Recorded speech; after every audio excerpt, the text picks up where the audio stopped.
The audio commentary. It's a dying art form, but here at One Track Mind, I, your wonky yet affable host Ryan Luis Rodriguez, analyze film through the prism of these embryonic forms of podcasting, one audio commentary at a time. Masterpieces, crapster pieces, live action, animation, cult classics, films literally no one has ever heard of. No track is too small, and no track is too big.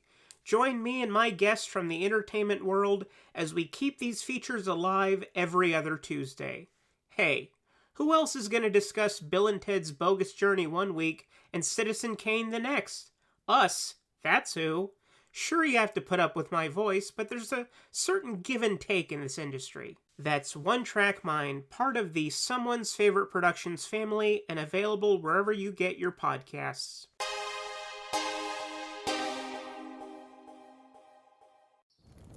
Have you ever wanted to dive deeper into the horror movies you love? Beyond the Blood is a horror podcast for fans who want more than just surface-level screams. We do deep dives into the movies that shaped us, digging into director commentaries, behind-the-scenes stories, deleted scenes, and the special features that most people skip. Each episode is a love letter to the genre. We break down how these films were made, the creative risks that paid off or didn't, and the lasting impact they've had on the genre as a whole. From 70s slashers to modern nightmares, we celebrate the craft, chaos, and characters that keep us coming back. If you're the kind of fan who rewatches movies with the commentary on, or you simply grew up in the video store horror aisle, the Beyond the Blood podcast was made for you. New episodes every single week. Subscribe, and let's dig deep. Welcome to the Beyond the Blood podcast.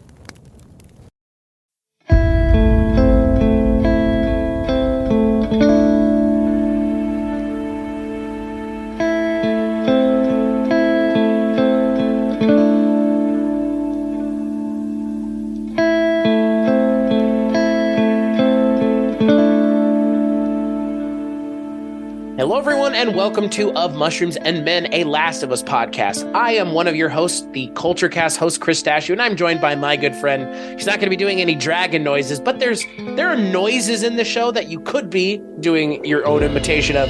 My friend and yours, the former, I guess, current, still host of Game of Bros, House of the Dragon podcast, your friend and mine, Yashar. I'm gargling some shiitake mushrooms in my throat.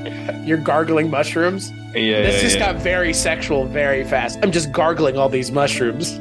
Gargling all these mushrooms. I want to have a kiss, like a mycelium kiss, as mouth to mouth mycelium love, like Tess got, like just a little peck. And if you're here, we're going to be talking about the second episode of HBO's latest adaptation series of a pre-existing property. We'll be talking about the second episode of the Last of Us TV show. That episode is titled Infected. So the episode is directed by Neil Druckmann. Yes, Neil Druckmann, one of the co-creators of the video game, and it is written once again by Craig Mazin, who we have talked about before.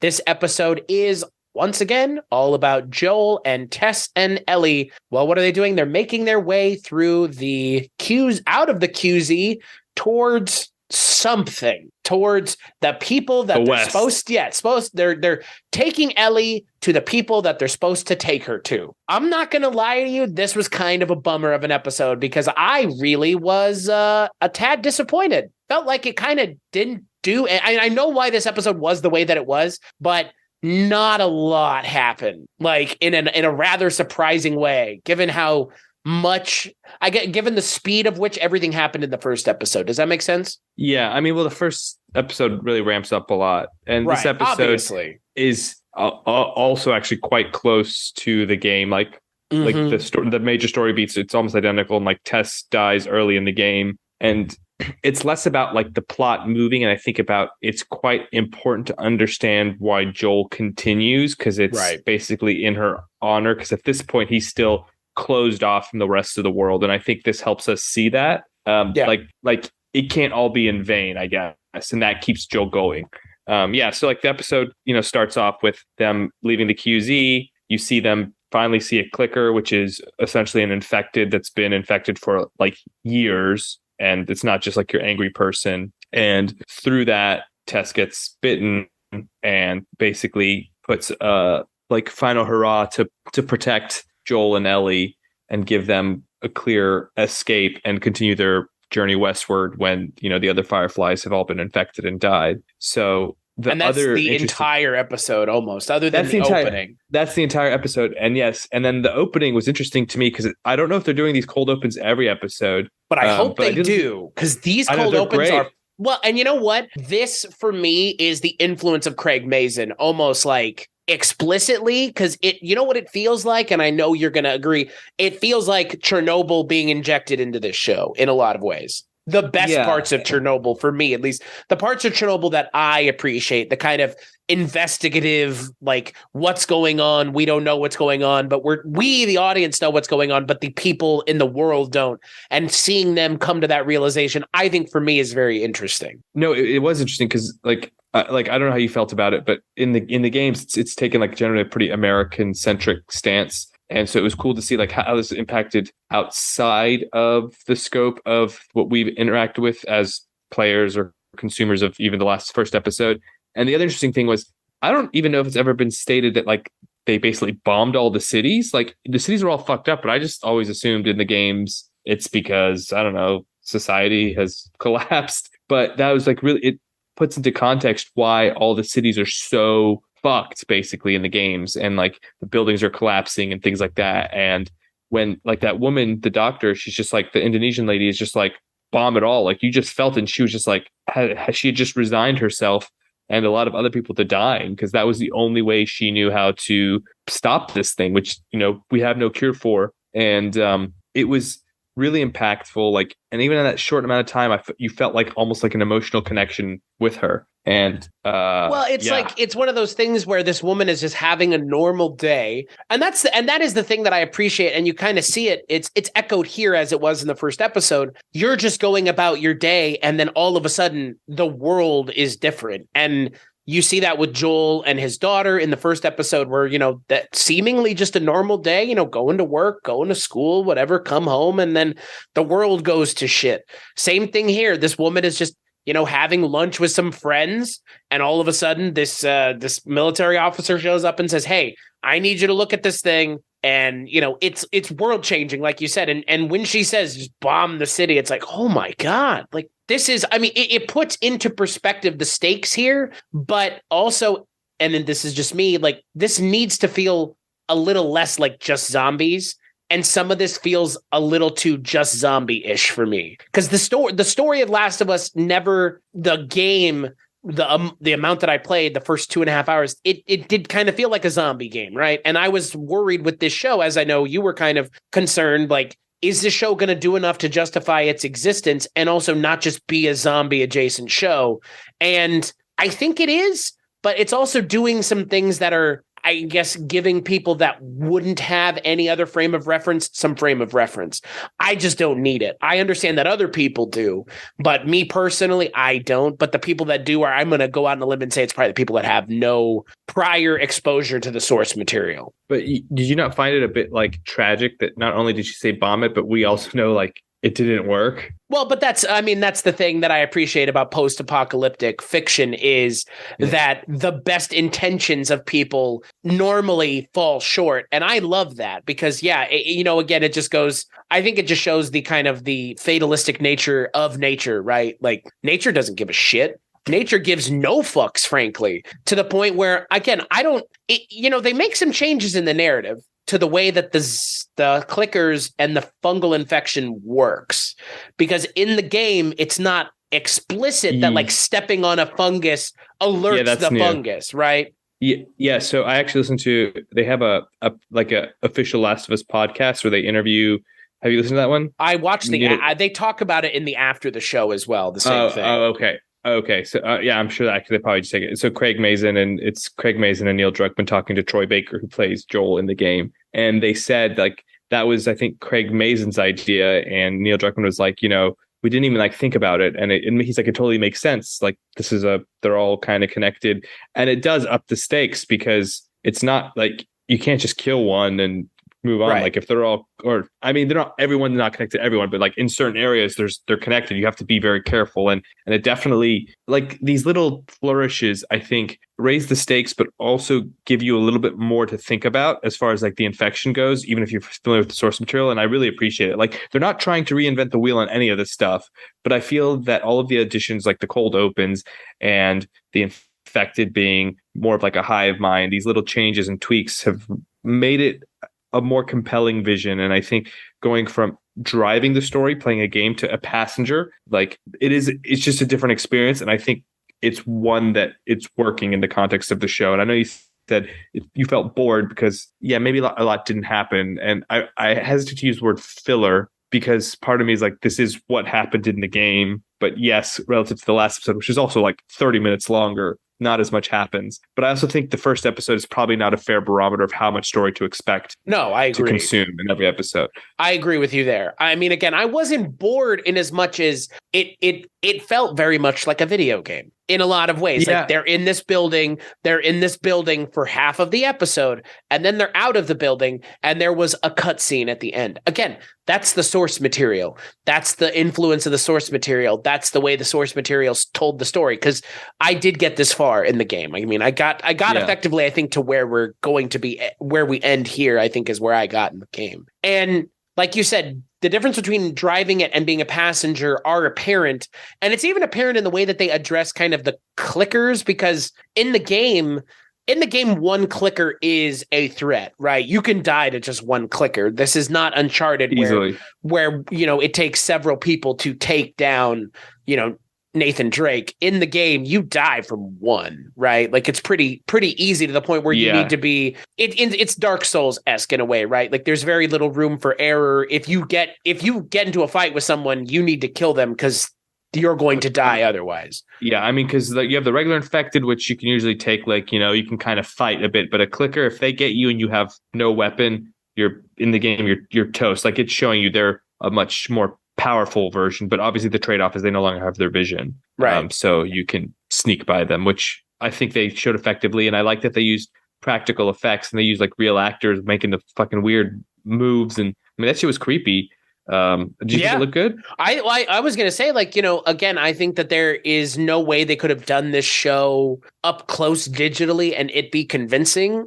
I just don't, I mean, again, as good as House of the Dragon has been, I just don't think that clickers up close CGI would have worked. The practical effects, again, I think that this is going to be echoed a lot in the show. Like they have a really good starting point. If you have a really good script to work off of, your movie, unless you really fuck it up, is going to be pretty solid. You know what I mean? Like that's the thing. Like the game here is the script that the show is working from, and so the design of the creatures is more or less the same as it is in the show. Like, and again, with graphics as good as they are on the PS3 and the PS4 and now the PS5, because given this is a 3-generational game at this point, it looks like the game, which I appreciate. They didn't need to do more than just be the game. That's the thing. Like, and again, I'm struggling really hard with this because I was talking with some people over the weekend and they were like, should I watch this show? And I was like, well, do you like zombie shows? And they're like, I'm kind of soft on zombie shows. And do you like post-apocalyptic stuff? I'm soft on post-apocalyptic stuff. And it's like, well, then this show's not going to be for you. And like, because I'm waiting for them to give me more of Joel and Ellie, because like that is the core of this show. It is not about the clickers and everything else. It's about them, right? And you know that, and I know that, and I'm waiting for the show to get to the point. And I think the next episode, more or less, we're going to be there. Yeah. But the core of the game is Joel and Ellie and their interaction and their interactions with one another and playing off of one another and playing off the other characters in the world. And you're right, Tess and Joel and Ellie, anytime they're doing anything together on screen, interacting, is really good. It's really compelling because, shockingly, Anna Torv, Pedro Pascal, and Bella Ramsey are all fantastic actors. But the other stuff does just kind of feel like the video game. You know what I mean? Like, I don't know. Like, I get why this show exists, but at the same time, you know what I mean? It's just going to be a hard podcast to do and a hard show to talk about because the video game is so good. It's not like the video game is bad. It's not like they said, well, this is a good idea, but it's poorly executed there. It's a good video game that's almost so good it is a movie. Like, I'm still struggling a little bit. You were all in on the first episode. I know, and I'm still all in. It's just I'm struggling because I don't know. Something is rubbing me the wrong way. I don't know what it is. You feel like something's been torn out of your heart. Yeah, wow. I really like Anna Torv. I wish she was in more stuff. Yeah, she was great. I feel like the trio of them is interesting because it's like Joel, we know he's like super closed off since his daughter died and he's had to do a bunch of like just really fucked up things to survive. And Tess. Hello, this is Chris Haskell from They Live by Film. For those that don't know us, Adam, Zach, and we built a podcast over the last 2 years that's a combination of film discussion from 3 very different perspectives, as well as industry interviews with the leaders in boutique Blu-ray and 4K community. We started with Dev Crocodile, but over time we've been lucky enough to speak with Arrow Video, Severin, Mondo Macabro, Vinegar Syndrome, Radiance, Indicator, most of the OCN partner labels. It's been a blast. You can find us wherever you podcast, and also actually recently as part of Someone's Favorite Production Podcast Network. We hope to see you online. Is similar, but you can see that like there is more of a softness and, you know, more of an optimist. Like she's like, even if Bella or Ellie's not, you know, the solution, she gets us what we want. And like, that's something that's worth fighting for. And she kind of softens Joel enough to where he's, for the first time, I think in a long time, willing to let someone in. Right. And I think we're going to see that piece by piece by piece. Like that's obviously where the show's heading towards. So we haven't seen that at all from him. Like he's like, I'm here to do a job basically. And I think Tess's sacrifice at the end of the episode is what's going to flip that switch in him. And so to your point, like if you want to see that, I think, yeah, from now on, like we're going to be seeing a lot of that because I mean, that has to happen. Right. Because otherwise the story like doesn't make sense and her sacrifice is in vain. And we see like Joel early on is like ready to just kill Ellie. And he doesn't really believe that she's immune, even though like he sees the evidence and he's just not willing to be okay with that. Honestly, and this is going to sound really terrible, but I kind of just I'd like to see the Last of Us world without seeing Joel and Ellie. And just see all the other stuff, like a show that's just the stuff that we see. Like, here's the problem. Chris, keep watching. You will get your spinoffs. You will get your spinoffs if we get enough viewers. I promise. We talked about this last week. I know, but like, that's the thing. I'll tell you, like, the most compelling stuff in this show so far has been the stuff with John Hannah. And has been the stuff at the beginning of this episode because it's stuff we've never seen before. Like I know the narrative enough to know where this is going. I've never seen any of this additional stuff. And it's so interesting and weird to see because like you could do a whole show, a whole season about what was happening in this like flower factory in Jakarta in Indonesia and the people that are about to have their lives, you know, torn apart by, I guess, them bombing the city. Like, yeah. I really like the world that they've created, and I understand that this is a very small corner of the world that we're in. And like you said, yeah, if this is successful, who knows what else we'll get. But they've almost done too good of a job of giving me the world outside of the world that we're in, and I want to see everything that happened. Not that I care about how things happen, because like you said, everything was a failure. We see that now. The cities are destroyed. They're bombed out. People are turned into mushroom people, whatever. But that story, for whatever reason, that's compelling to me, and I want to see more of that. Because like for me, that's just that it's Chernobyl with a different kind of threat. Yeah. Have you seen the show Station 11? I think you would like that because that actually goes a lot of back and forth. It's about like a pandemic, not zombies, but like an infectious disease. And like you go back and forth between a 20-year timeline and you see like how society collapsed. And then you see like the present day, which it's not great, less fucked up than Last of Us, but it's not a great situation. I actually think you'd really like that show. And like it has one of the most beautiful finales I've ever seen. So it's also an HBO show, Station 11. So check it out if you get a chance. If the first episode I think is pretty like gets you all in, like similar to Last of Us.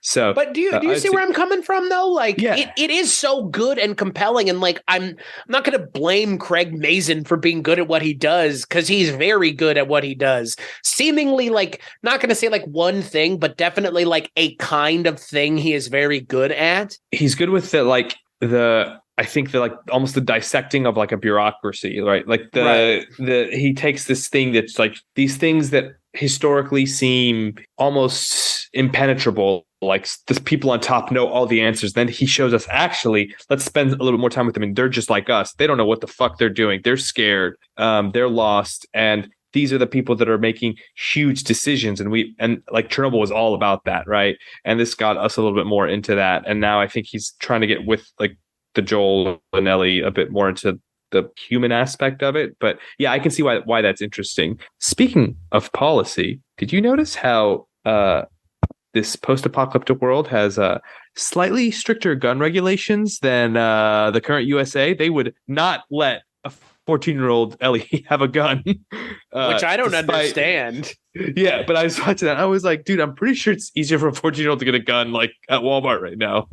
Well, I don't understand why they wouldn't let her have a gun. Like, I'm sorry, guys, but like, yeah, that was and the thing is, like, the threat in the show, I think, does do a good job at like meeting what the threat is in the video game. Like, they only run into 2 clickers. That's it. Like, and you see, like, that's enough to fuck things up. I mean, that's enough to get both Tess and Ellie bit again. Like, yeah. I appreciate that the show is doing a very good job of showing us kind of the immediacy of the threat and the scope of the threat. The shot of the mushrooms all kind of waking up together, I think, is a really compelling thing because it leads us into an interesting direction with the show, which is, there is a threat, the cordyceps, and there is a cure or someone who is not able to be infected with Ellie. I wonder if the show will actually have an ending. Like, because like I'm wondering if the reason they've made some of these changes is to give themselves like a viable way to end the show. Because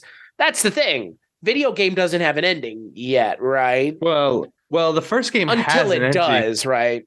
The first game has an ending. I hated the ending, but I think not to get spoiled, but I do think like looking back at it, like I hated it, but I think I hated it because it was actually quite well written, and I'm interested to see if they follow that. I guess as they will, but like introducing something that's a singular thing that is controlling everything is a little Night King-esque is more what I'm getting. Well. But I didn't get that it's like one. It's I know, like, but I know, but you know what I mean. It's like sectional. Yeah. I know, but you know what I mean. Like even if it's sectional, it still gives the writers kind of an out if they want to have a way to destroy the threat. Yeah, I see what you're saying. Like a single, like, oh, this is the alpha cordyceps or whatever. Right. Yeah. I mean, see what I mean? Again, I don't think they're going there, but again, like, But at the same time, like they've already planted those seeds. No pun intended. Yeah. They've kissed us gently with their tentacles. Okay, let's talk about that. Little corny, little kind of cheesy, right? Like I get it, but so speaking of Neil Druckmann, so I listened to them talk about that kiss, and his point was at that point Tess had essentially submitted herself. She wasn't fighting back, right. So it was like almost saying, like, I don't need to be aggressive to you. I'm just going to like give it to you. I mean, as she's trying to light a lighter to blow them all up. Yeah. I think it probably was a bit for like shock value. Like, this is weird and like very it's like gross. Like the mycelium sticking out of the guy's mouth. Like it's nasty. Like it's gross. It's not being shown because it's pleasant to look at, but correct me if I'm wrong. In the game, they have tentacles, right? They don't have the mycelium coming out of their mouth. Yeah, the mycelium doesn't come out of the mouth. No, that's more of like a new thing. I think they just bite you. But the mycelium out of the mouth is quite gross, and they got some good mileage out of it. Also, the opening in the cold open too, when the woman opens where she's doing the autopsy on the infected person. Man, what a horrifying thing for that doctor to walk into that room and there's just like a mushroom person sitting on a. How does the casting go for that? It's like, yo, you want to just be like a naked dead mushroom person in Indonesia? I guess. You're like, yeah, they're snacks. I'm in. What's the SAG minimum? Yeah. Do I get healthcare? I wonder, and you know what I wonder? I wonder if they're going to do these cold opens every episode. I kind of feel like they're going to, right? Yeah. Not the first episode. I was like, oh, they're just trying to switch it up. Set the scene. Something a little new. Yeah, set the scene. And now I see this, and I'm like, maybe we will. Maybe not every episode, but I feel confident in saying this probably isn't the last cold open we're getting. Yeah, I think especially like it kind of sets the place. Like we were out in the world where it was quite destroyed, and Ellie talks about the bombs and stuff, and so this sets the context for that. So I can see it. It's probably going to be loosely connected to something that's occurring within the episode, and that's what I was going to say. Like it kind of is reflective of the themes of the episode. With you know, like let's just again because Anna Torv by the end of the episode is burning everything down to give them an opportunity to leave. I mean, she's burning Joel's old life away, herself included, to give him an opportunity. And like you said, that's effectively what they do. Again, bombing the cities is not like that's not effective either. Like, I mean, I get it, but that's the thing. Like, I think to your point, like, I do really like that the show doesn't stray away from showing like, and kind of has already shown like this breakdown in the bureaucracy and societal kind of like the societal way we live. And like, I like that it is no problem showing it. I wish it had shown more of it. I kind of wish it had given us more time in the QZ. I mean, I know in the game, they spend a little bit of time in the QZ. It's not just like 5 minutes and you're out. You're hanging around there for like an hour. I mean, there's again, I know that this isn't that story, but because it's not that story and they have to get to where they're going, it feels like some opportunities to maybe flesh out the world a little bit more are kind of getting ignored. And I get why they're getting ignored. The story between Ellie and Joel is compelling, but I mean, you have this opportunity and you have the world the sandbox that you can play in. It's kind of too bad that it's just this one corner that we're being stuck in, but like, it's still a pretty interesting corner. No, I think it makes sense. Like you want to see more of, almost like how the sausage is made for everyone. Whereas like, that's not really what at least The Last of Us is about. It's about the relationship, these two people, these like, one fundamentally broken person and one person who I want to remind you has never seen the world before. Like she was raised in this dystopia. Yeah. Yeah. Well, like, and in like a QZ and she was also in the orphanage, and they kind of hint at the DLC, which when they ask her, like, you know, who's she in the mall with, like, that's from the DLC, right? I kind of think we're going to get an episode that is about that. That's my theory. I mean, I don't know how they couldn't, given that ends up like amending a lot of the character in the DLC. Like not that it amends it, but it like fleshes her out in a way that changes her a little bit, puts into context what she was doing in the first game. You find out like how she got bitten and her relationship and a bit more about her. And you kind of, I mean, you know, when she asked, "Oh, your boyfriend?" Like there's little hints. There's little hints to it. It's for the fans and the players of the game, but they're gonna have to address it in the show. Yeah. And like Riley, which is weird, right? Because like most of the time that's just like wink, wink, nod, nod type thing. But like this is like, it is a wink, wink and a nod, nod if you know, but like they are going to have to address it because it's the second biggest part of her character behind her interactions with Joel. Yeah, I mean, and we learn more about like, and it informs a lot of her decisions in the second game, which would be, I guess, season 2.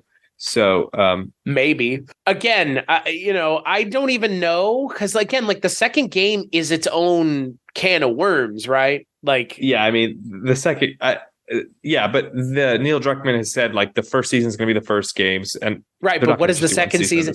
But is the second season its own? Because again, there's plenty of time in between the first and second game, where Joel and Ellie are doing whatever the fuck. I mean, that's the thing. That's what I'm getting at here. It's like, while I appreciate that the video game does exist and the video game has set the story and the boundaries for the story, we don't need to hew identical to the game. I appreciate that people want that, but like these characters are fully formed, well fleshed out, fully realize you can put them into any situation as long as it's believable within this universe.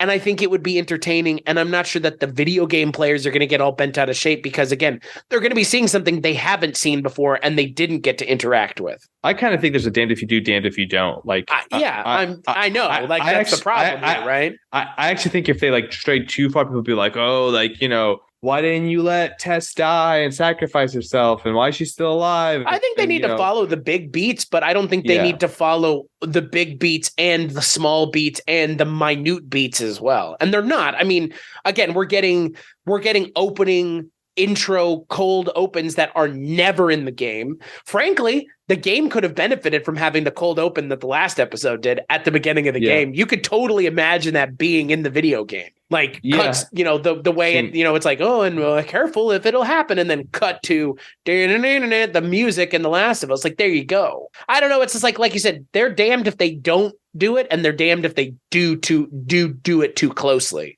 Like, it's a fine line they're having to tread here. But they just they also did do the thing where, like, they not completely, but they've changed a pretty substantial fact about like how the infected work. Right. So there's little changes that I think can pay off later on, and we're still really early in the story. And I'm interested to see, like, I actually don't really feel like I understand Ellie a lot. Like, she's like a sarcastic smartass, and she's pretty brave. But I'm not sure if I buy her yet. Right. To be honest, I'm with I'm with you. I think Bella Ramsey's performance has been okay. I don't think I've loved it, but I think we're going to get a lot more of her. And I'm part of me there's part of me thinks she's almost trying too hard, and not her herself, but like the dialogue and the way she interacts with them is like she's always just trying to be like the funniest, most sarcastic person. Cutesy. Yeah. And I wonder, like I said, that kind of goes back to my point on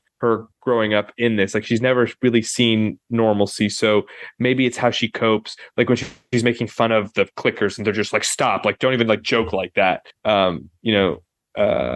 It's an interesting dynamic, and one I'm willing to see more of. I haven't been completely enraptured by her character. I'm with you. And you know what? I actually don't think, now that we've seen kind of more of her and actually her opportunity to interact with Pedro Pascal, I think Bella Ramsey's fine.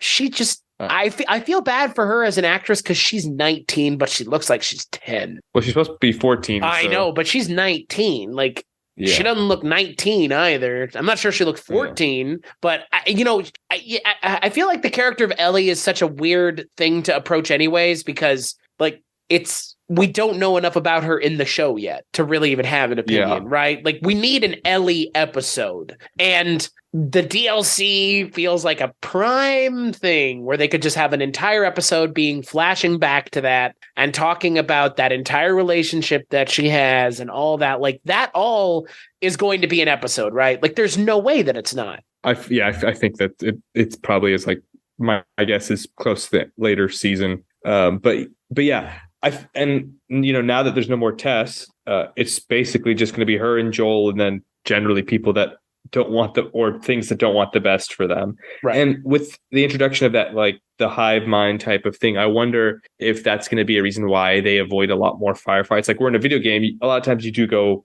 even guns first because you're just like, I want to shoot shit, right? But now that we know that any type of offensive action they take can be not just the immediate clickers or infected, but can actually alert others, I think we're going to see them generally take the stealthy approach, which means that it's probably not going to be super action focused, is my guess. Right. Which, theoretically, the kind of canonical way you would play the game, and the only way you can play the game, you can't run and gun in the game. It's not a run and gun game.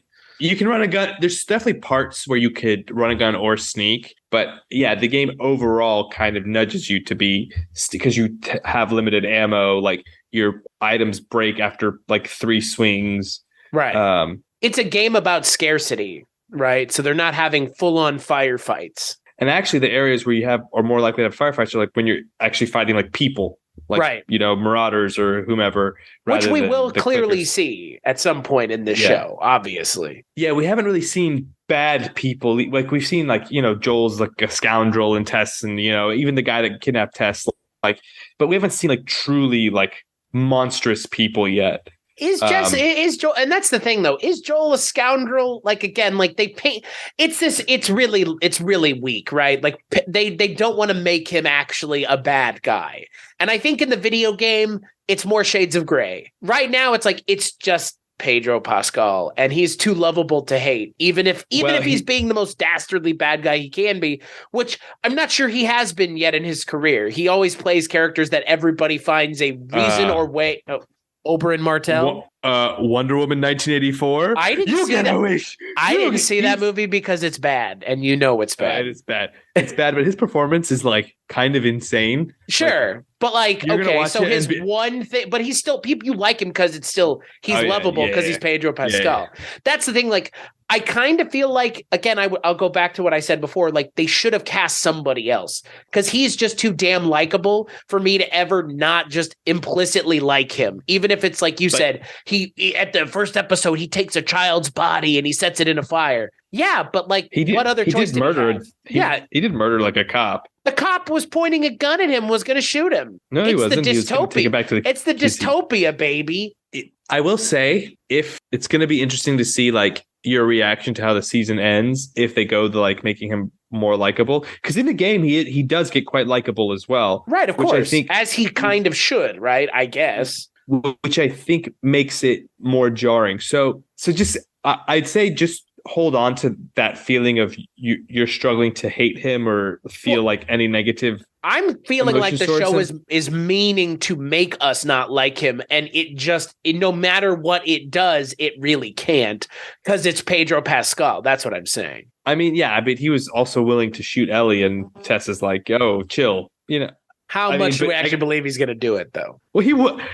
In the context of if Tess wasn't there, he would have. But I guess us knowing enough about like the source material and the show, there's no real stakes there because obviously he has to deliver Baby Yoda, Grogu. I mean, the mushroom Malorian, dude. I was joking about that earlier with a friend of mine. He's like, "How is The Last of Us?" And I was like, "I mean, at this point, it's kind of the Mandalorian, like with Bella Ramsey in place of Grogu. Like, you need to take this one really important person across Tatooine, across the United States, across whatever." And it's like, all right, so the wolf and cub. I mean, any journeying across the wasteland story, a boy and his dog. Like, there you go. Like, it's not anything new. You're a guy with a sketchy past who doesn't play by the rules. The last thing you want is a kid with you. Exactly. But you know what? They just stole your heart. And you're going to do whatever you can to protect them. Including, but not limited to, sacrificing yourself, sacrificing your livelihood,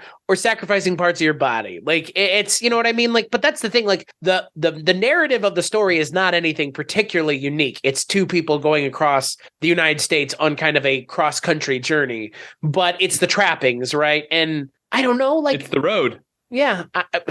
Don't compare this to the road, please. This wishes it could be half as good as anything Cormac McCarthy has ever written. Okay, like as good as Craig Mazin and Neil Druckmann are. That Viggo Mortensen, if you want to watch Joel. Viggo Mortensen as Joel. Let's go. But that is exactly what I fucking mean. This should have been that. This should have been like that. Because that's what the game's promise is. That's what the game's letting you do in a lot of ways, is act out your most brutal, fatalistic ways of dealing with things. It's putting you in this position and saying, would you do what it takes to survive when the options to survive are pushing you to your breaking point? And the question is, are we going to see that in this show, or is the show going to stray away from doing that? Because that's not particularly palatable. It's more palatable, I feel like, for people who play video games than it is for people who consume film media. Yeah, but I still think it's too early. And to what you were saying about him being too likable, he also really hasn't we haven't interacted with anyone outside. Like, he's not going to kill Ellie. He's not going to kill Tess. Right. Like, so we haven't really seen him be threatened by a human yet. Right. Yet. Well, other than the cop that he killed. Yeah. And so, so the end of one we have is things don't go so well. So I think that it seems like you want a bit more of like a gruffness, like a lived in, like this is a hard way to live and survive, and you have to do whatever you can to get by. And I wanted to believe that we came back to.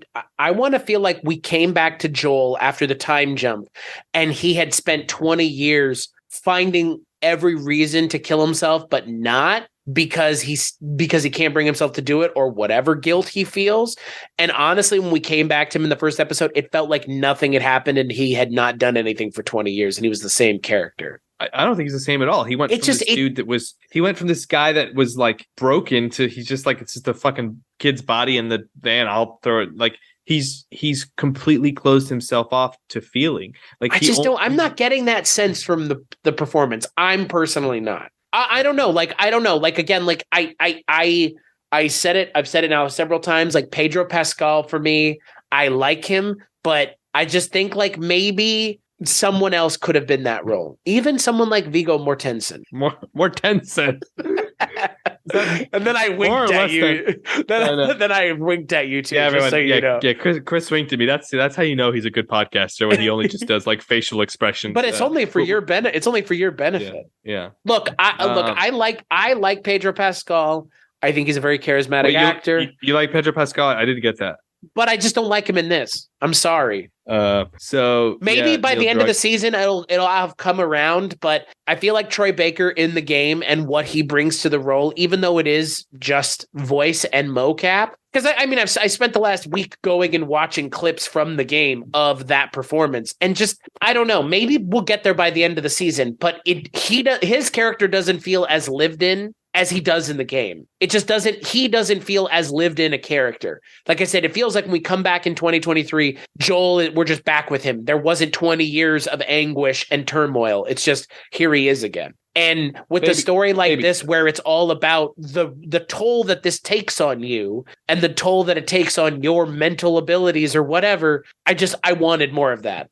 And again, like this show is not worried about showing you action. It is showing us character interactions almost this entire episode. There's no action in this show. There really hasn't been yet. And I'm okay with that. Yeah, the closest thing to action was probably the clicker sequence. It's like it's on any other show. That's not an action scene. Like here, it's as close as this show it has gotten so far. But I would contend that it's probably going to have to go further than this at some point, right? Yeah. But it's never going to go like full on Walking Dead. Like I said, I could see it with some of the human elements potentially getting that. I don't think we're going to see him just like icing 100 clickers or anything like that. Right. Though. And that's what I mean. It's like the scope of this story, again, like I like that the scope of this story is smaller than a zombie story, but there is still a destroyed world outside of it. Well, it's smaller in the context of, he's not killing just swaths and swaths of zombies, but the stakes are still big. Like she is the potential cure to this thing that has ravaged society. And like the only way to survive is in these not great, government run zones. And she's the way out. She is what the Fireflies are looking for to say, hey, you don't need to be oppressed by Fedra. And she's the hope that Tess, was willing to sacrifice her life for. Tess was bitten, but she also was like, this girl is a way out. Because Joel even says, let's go home. And what does Tess say? She's like, that's not my home. Even though they've been there for like 20 years or however long. Like Joel is resigned to an existence in where he lives out his days in the QZ and dies. Like there is a reality right now that he does that. As long as his brother's okay. Tess, like, she does it because she has to. She doesn't like it. Like, she wants to feel something and feel hope again. And I think that we're going to see if that rubs off on Joel. And I think her sacrifice is going to ensure that he at least takes his task with Ellie much more seriously. And it's no longer about getting the car battery to get his brother. I mean, that's important, but it's really about taking this girl who her safety was the last wish of his essentially like lover, best friend. I know it wasn't explicitly stated, but in the game and in this, it was implied that if not at the current moment, they were romantic at some point. So yeah, I think it's going to make Joel a bit more human, but it sounds like your issue is you think he's too human already. Well, I want to see, again, like I like Pedro Pascal and I'll keep saying it. I like him a lot. It's just, I have a hard time rooting against him because he's so goddamn charismatic and so charming and so likable. And I have a hard time saying, oh, he's a tortured soul, even if he's doing his best to convey that. It's just, again, we'll see. I think the show has 6-7 more episodes left. We have seen nothing of the show as far as I'm concerned. We won't even remember these episodes by the end of the series. By the end of the first season, we'll probably, remember when John Hannah was on the show? Oh, yeah, that was fun. But, this show still has so much ground to cover. It has Nick Offerman in the wings. It has all kinds of stuff. I think next episode is Nick Offerman episode. Yeah. So, like, it has so far to go that these are like minor complaints early on, but wouldn't be sitting here and talking about the show if I didn't voice some of my concerns. Because, again, something like House of the Dragon, it had those concerns all the way. We mentioned the flash forwards being an issue, and they were an issue up until the end of that season. They totally were. We talked about them in the first episode. We talked about them in the last episode because they fucked up the narrative structure of that show. My only concern right now is kind of the way the characters are being characterized. I think the show, it's moving at a slow pace, but okay, I think it needs to, in a way. Like, I think people really need to understand the world that they're in and how different it is from a typical zombie kind of narrative, because it's not a zombie narrative. And people shouldn't be saying, oh, this is a zombie show, because it's not a zombie show. Are you saying Pedro Pascal's expressiveness was better than Mandalorian? You liked his facial expression? Oh yeah, show? He's so much better here. This is a much more intensive role for him. It's not just his body double the entire time. I was like, at least he shows up to the set. Mandalorian, though, what a gig. I'm sure he gets paid buku money for, for his voice. Of work a week. Yeah. Unreal. I mean, to be fair, that show is good, but that show would not be nearly as big of a deal without Baby Yoda. He's fine, but Baby Yoda is the reason anybody is ever going to remember that show, because there was a whole summer where it was just the summer of Baby Yoda is what it felt like. And everything was Grogu. Yeah. But like Hot Grogu summer. I wonder what, I guess I'm kind of curious as to what Pedro Pascal, what he triggered in the writers of the show. Like, what was it that they saw in him? So I think his vulnerability and like you said, there's almost like a hidden, I don't say gentleness, but like, right. There's this, oh yeah, I could trust this guy. Right. And I think, and I almost think you're coming at it like you're supposed to dislike him. I don't think you're supposed to dislike him. No, I know that. But I think the show wants us to think that he's a little bit more complicated a character than he actually is. That's what I'm getting at. The show is just like, he's so troubled. And it's like, I guess, but he's just, quiet and fatalistic in a world where being fatalistic is what keeps you alive. Like, yeah, he wants to kill Ellie, but at the same time, yeah, it makes sense. Like, he's only gotten this far in life by not doing shit like this, right?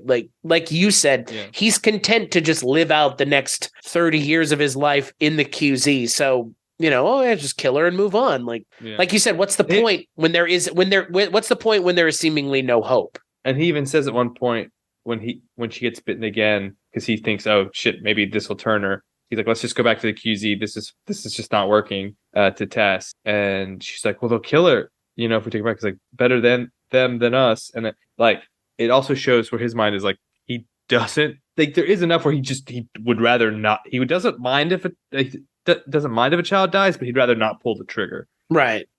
Which is, an interesting insight, I think. Like, he's willing to condemn a kid, but he would rather not get his hands dirty. He's not passing the sentence. Yeah. Well, and again, like, I like the interplay between Pedro Pascal and Anna Torv. I knew the moment she was in the show that she had one episode, 2 max. And it's too bad because I think she plays really well off of Pedro Pascal and gives him someone interesting to bounce off of. And I know that we're going to see Nick Offerman and some other people throughout the rest of the series, but I don't know. I like Anna Torv a lot. I'm still a fan of Fringe and of Mindhunters, so never not going to complain when she's on screen, but I just wish she was in this more because she's a fantastic actress. Wouldn't be surprised if maybe they do something off script and bring her back, maybe some flashbacks with Joel. Could see that. I mean, why not, right? Again, when you have a storytelling medium where you've already shown that you're doing flashbacks, like, why not? The original cold opening for this episode was actually going to be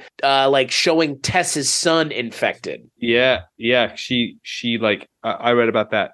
It was her husband and son were originally going to be infected, and she kills her husband, but I don't think she was able to kill her son or something like that. And then obviously you would know like that would completely fuck up a person. Right. And you would also understand why she would see Ellie as almost like a chance to do it again. Right. Which, I mean, could have been interesting, but I mean, again, I don't think I need that explicitly to understand. No. I think if the option are that cold open or the cold open we got, I'm going to take the cold open we got because I think it's like it's from another show, but it's a welcome kind of stylistic change to this show. I think that the cold open adds something to this show that these kinds of shows never tend to have, which is helping us understand the world at large. Like you said, because The Last of Us is an American story. To see that it's not just America, but the world, I think is helpful for me to understand the scope of the narrative. And the fact that you like this so much, like I think you kind of need to watch Station 11. I want to now. Yeah. Again, that's why I like Chernobyl. I mean, the first 10 minutes of this episode are just Chernobyl in this show. It really is. Like, that's why I loved Chernobyl so much. Is again, there's something for me that's interesting about that. I get that it's not for everybody. I understand that I like Zodiac a hell of a lot more than most people do. Who hates Chernobyl? I think some people find it boring. Just like people find Zodiac boring. Like, I don't think it's boring. I think it's just. Are they Soviet sympathists? I think it's just, your expectation with the storytelling is there's got to be action and excitement and things happening, and characters just sitting and talking can be that. I think it can be interesting. And again, that's what the show is trafficking in this episode. It's really more about the three of them. We spend so much time with just the three of them talking. Yeah, and I'm okay with it. It's kind of a shock that it ground the progress of the show to a halt in the second episode, but I guess the game kind of does that anyways. Yeah. Any last thoughts? I'm dying over here.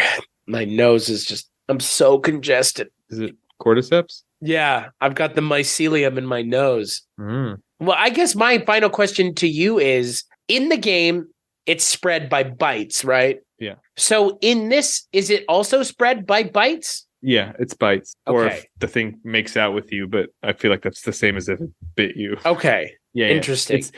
There are also in the game, there's spores, but they're very obvious. And if you breathe them in. And she mentions that. Ellie mentions it. And she did mention she said, aren't there things that explode and spores come out? Oh, yeah.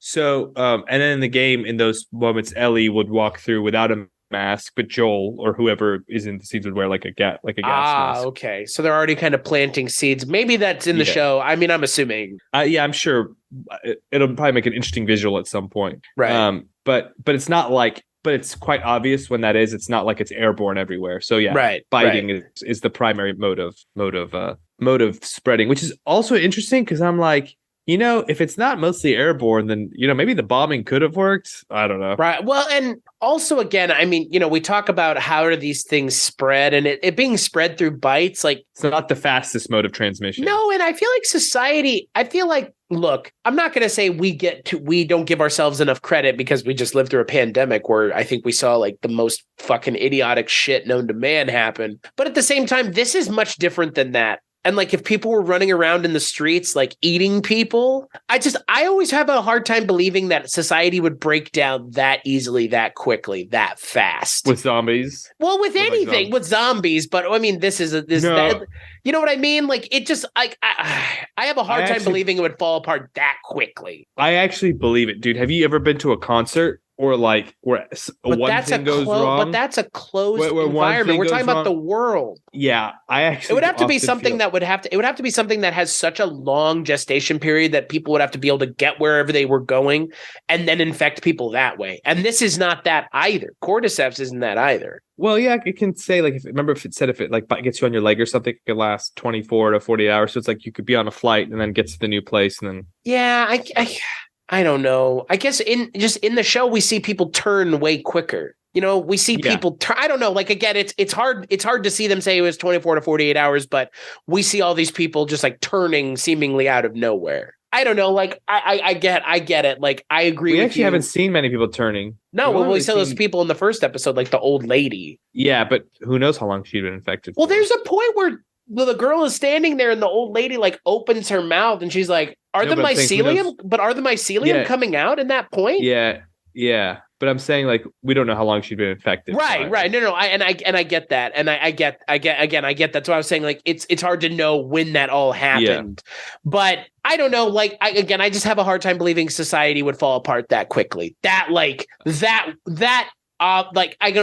Society fell apart really well. You know what I mean? Like, it fell apart perfectly in a lot of ways. Like, the thing I appreciate about Last of Us that this has over almost all the other zombie anything is the QZs exist. The world is not completely destroyed. It's not great, but there is some structure. Right. And like going as far as a lot of the zombie stuff goes, where it's like, nope, the world has completely broken down. Like that for me is unrealistic. But this is for me, this is a lot better way of approaching it, where it's like there's QZs, there are still people. The threat is there, but the threat isn't like you've said, we're gonna see, right, and we're gonna see real people being the real threat really quick. Yeah. The people are the monsters. Yeah, the people are the Walking Dead. Yeah. I know. I appreciate this episode. I'm excited to see where the show continues to go. Clearly, we're going to be moving outside of the cities, and we're going to be meeting new characters, and I'm excited. So yep. So we'll see. So on the next episode of Mushrooms and Men, we're going to be talking about the third episode of The Last of Us, titled Long, Long Time. So until then, you can find Yashar and I over at weirdingwaymedia.com, which is our podcast network that we put together for all the things that we work on, like this show and House of the Dragon, a little show we did called Game of Bros, where we talk all about what else? Game of Thrones, House of the Dragon. That's where you can find this show. That's where you can find that show. That's where you can find all the things that we work on. Like, rate, and review wherever you find the show. And we'll catch you on the next episode.